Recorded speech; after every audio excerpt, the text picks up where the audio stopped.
But you know that, like, since I messed up earlier, like what what I had planned. If you guys weren't here for Ramgate, as it was called, I like completely just fell apart with all the different segments I had planned. I'm gonna get to some of them, of course. I've already done a few, but I just wanted to talk about the history of Santa Maria, California, which is super interesting, because this area, if you don't know, Santa Maria Valley, it is located like halfway ish between. It's called the Central Coast. It's located between like LA and the Bay Area, right? So I'm just gonna bring it up on Google Maps really quick, so you can guys get an idea. So let me see here. So check this out. This is Santa Maria area. This is the valley, and it's not too much to look at when you see it that way. But if I just zoom out enough, here's California, right? Oh, that's a bit much, isn't it? So here's California, here's LA, here's San Francisco. About halfway between, we have the Central Coast. In between where the guy I was just talking to, John, lives up in San Luis Obispo. I'm here in Santa Maria. Now, this valley is super interesting because not only is it an agricultural valley, but it's also very rich in oil. And that was some of the first boom industry here was oil, like an industry, a true industry. Before that, we had a lot of agriculture. Today, it's known as like the strawberry capital. Everybody knows us for our barbecue, of course, tri-tip. Oh, geez, I should probably put this one on so you guys can see me gesticulate. Sorry about that. So we're... Ew, I don't like the Chick-fil-A advertisement we have here. But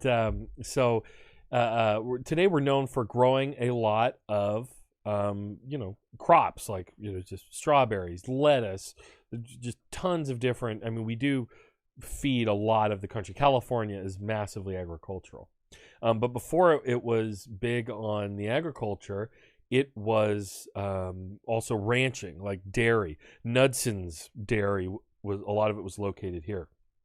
Troy Venus, I was absolutely not expecting a geography and history lesson here, but I'm 100% here for this. Thank you. Hey, Jay Coleman, don't talk shit about our tri-tip, all right?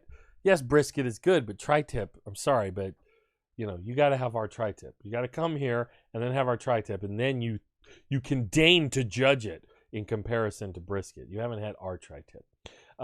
But so here's the thing. I mentioned a minute ago growing up in Orcutt, right? And this is Orcutt here to the south half of the valley. It's unincorporated as we get around here. Now, why is it named Orcutt?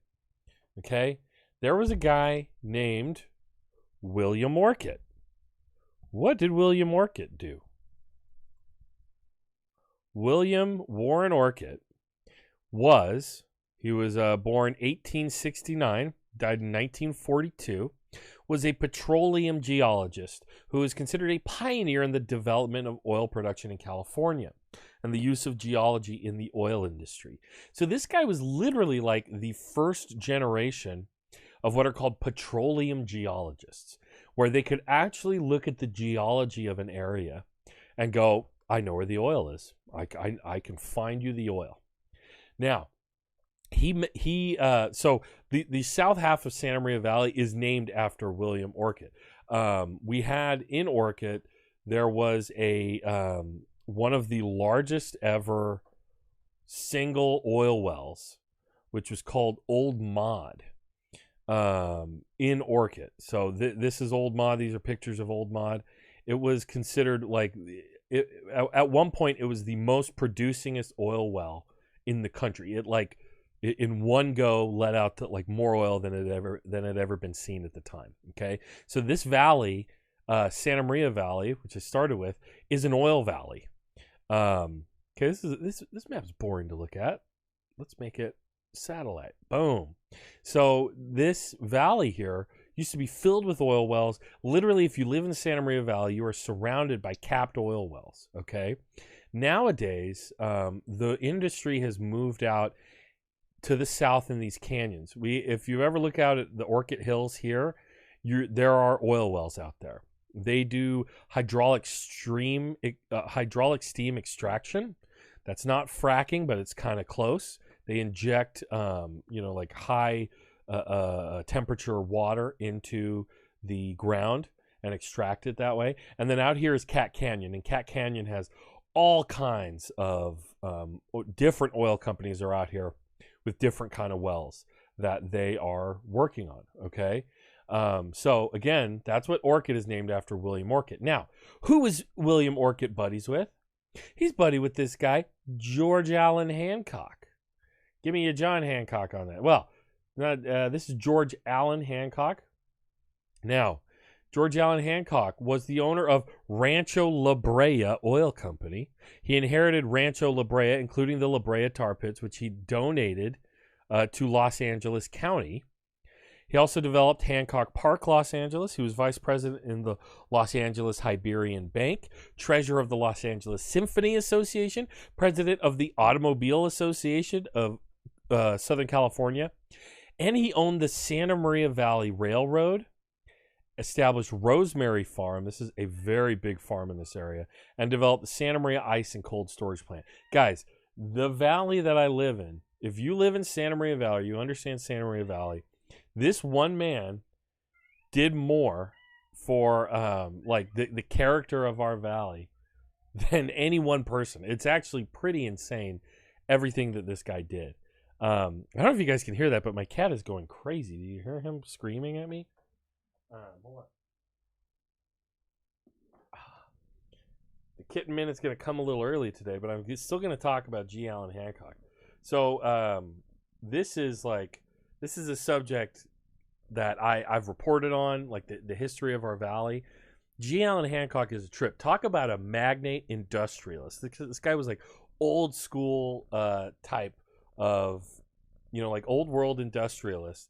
Well, let's just go back and look at him for a second. This is an old picture of him. There's others. So he was born in 1875 and he died in 1965. And he was buddies with William Orcutt, the petroleum geologist I was just talking about. Orcutt helped him discover, hey man, all this land you're sitting on here in LA, La Brea, it's filled with oil. You're sitting on massive oil reserves. So this helped make G. Allan Hancock a, millionaire, billionaire probably, but at his time, I don't know. I have to look, in today's time, he's definitely a billionaire. Born in San Francisco in 1875. But here's where it gets really interesting. Here's a picture most of us would recognize of G. Allan Hancock. So I'm attendee of Allan Hancock College. Our community college is named after him because he donated the land. This guy was obsessed with vehicles of every kind. He was in the Navy. He piloted ships. He's a Navy captain. We saw in the opening of the thing, he was at one point head of the Automobile Association of Southern California. He loved cars. He bought the Santa Maria Railroad. Oh, sorry. He also flew planes. He learned how to fly planes. And then the Santa Maria Valley Railroad came up for sale in I don't know if this is the 20s or the 30s, can't remember off the top, but he basically flew up in his plane to Santa Barbara, went to the main county courthouse, and bought the Santa Maria Valley Railroad, as it was, I think, going bankrupt or something. They were, going out. They just lost. It was defunct. Now, this guy is such an old. Andy's making a joke. So he was like the Village People in the Navy gif.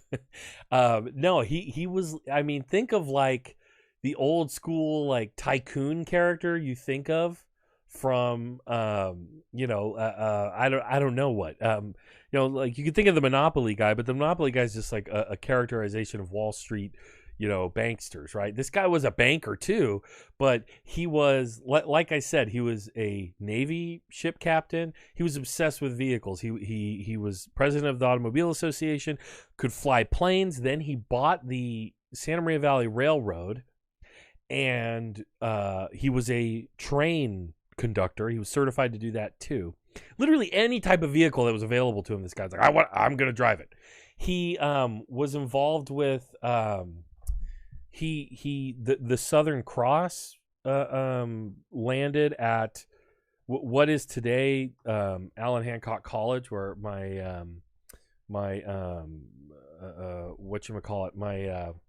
the community college I went to was an airfield back in the day where G. Allan Hancock trained like World War II pilots, like the first generation of real fighter pilots. Some of them for World War II, some of them were trained here in Santa Maria at his airfield. And the Southern Cross, which I believe like flew around the world, right? It stopped at his airfield as well for repairs or something. I think it's a long time ago that I reported on all this. But so this guy, he owns La Brea. He's sitting on oil. He donates the La Brea tar pits to LA County. He donates the land for USC. USC has a Allan Hancock museum. And then he moves up to Santa Maria. He was super influential in like the Santa Maria Philharmonic Society or Orchestra Society. J. Andrew World, G. Allan Hancock was like Elon Musk. No, man, G. Allan Hancock played the cello and played in the Santa Maria Philharmonic, which I believe he helped start. Can Elon Musk play cello? Can he play in the orchestra? This guy, I'm not trying to glorify, rich industrialists of the early 20th century, but part of why Santa Maria, this guy was that Renaissance man kind of guy, where he again was driving cars, and so he had all this business in LA, but he liked to live on the Central Coast, and if he needed to go to LA to do business, he'd just hop in one of his planes and be there in a couple hours, right? This is the type of guy we're talking about, and so he and was super influential. When you look at Santa Maria, it's really fascinating. Some areas of town would you kind of feel like you're in like a little mini patch of LA, and it's just straight up because of how the city was developed. It's a big flat agricultural valley, and so when you go to certain areas, you kind of get the impression that you're it might look like certain areas of LA, and that's very much because it was developed by a guy who owned LA and lived in this, or and helped develop areas of LA that are iconic, like La Brea. And he was also doing the exact same thing here in Santa Maria. Palm trees. See the palm trees? That's how you know it's California, people. That's how you know. But just, look at this. This could be anywhere LA. And so that's what, it's just so fascinating. Like, he is one of the people who shaped the city of Santa Maria. And again, he was buddies with this petroleum geologist, and the Santa Maria Valley is filled with capped oil wells and is surrounded by the oil industry. And if you've ever driven through Santa Barbara, right, to our south, we're Santa Barbara County, you have seen, if you've ever, taken the 101 this far south, then what's along the beach there, right? You know what you can look out and see, out in the distance, which is the oil wells out in the. It's kind of hard to see here. You see the oil wells out there, guys? Yeah, or the oil platforms out on the ocean. So this area is big in ag, but it's also a big oil country. So that was just a little side. I did not plan that. I just wanted to riff on that. If you didn't understand, it's fascinating to know about your area and how it became the way it is. Santa Maria is a big flat valley. We have one long straight road, Broadway. It intersects with Main Street. And it's part of why Santa Maria is known for its car culture and drag racing culture, is because it's this big flat valley that was developed in a big grid. Very simple, in a lot of ways. In some in some areas of LA. So it's it is like a mini LA. We just haven't had the time to creep out into every into the hills and across the valley. But and G. Allan Hancock, this one guy was so instrumental. I mean, there are a lot of other people involved, of course, but we're talking big money getting involved. Oh, the big important thing that he did when he bought the railroad was he built ice houses here in Santa Maria. If Santa Maria, then we have an area called where it's the transit center, where all the buses meet. The SMAT bus, Santa Maria Area Transit. If you know that area, really quick, let me. It's actually a really cool thing to see. Hold on a sec, guys. Yeah, here it is. So the interesting thing about Hancock was at this spot. So look here, we actually have a historic train there. If you can see that's the Santa Maria Valley Railroad Museum. They have one of the historic trains there. And then right here where the transit center was where G. Allan Hancock built this ice house. They made these giant blocks of ice, and they would place them into rail cars to transport lettuce, berries, like strawberries were famous for. And they would have these ice houses periodically along the railroad route. And it was at this time that Santa Maria stopped being a cattle ranching and dairy valley, and that's when it became a agricultural growing crop valley. So this is just some of the fun stuff you learn being a journalist. I've spent my whole life doing print journalism mostly here in Santa Maria Valley, California. So you just get to learn about this stuff. So if you didn't know that, it's just fun to understand. I don't know. I'm a nerd like that. I'm pursuing a history degree. Wealth for 99 with Drew says, speaking of Monopoly, fun fact, Elizabeth Maggie made the game to protest against monopolies in the U.S. How do you like that? Getting a little antitrust, building up a little class solidarity with a board game. Probably because you hate whoever wins, and then Monopoly takes so damn long. Whoever builds up the monopoly at them, you really just hate them. And who wouldn't want to break up a monopoly after a game of Monopoly? Jay Coleman, Elon Musk's initial money comes from slavery in South Africa. Yes, absolutely. And a bunch of G. Allan Hancock's money came from oil, which is now slowly boiling us all alive. But he's dead and gone. He doesn't have to worry about that.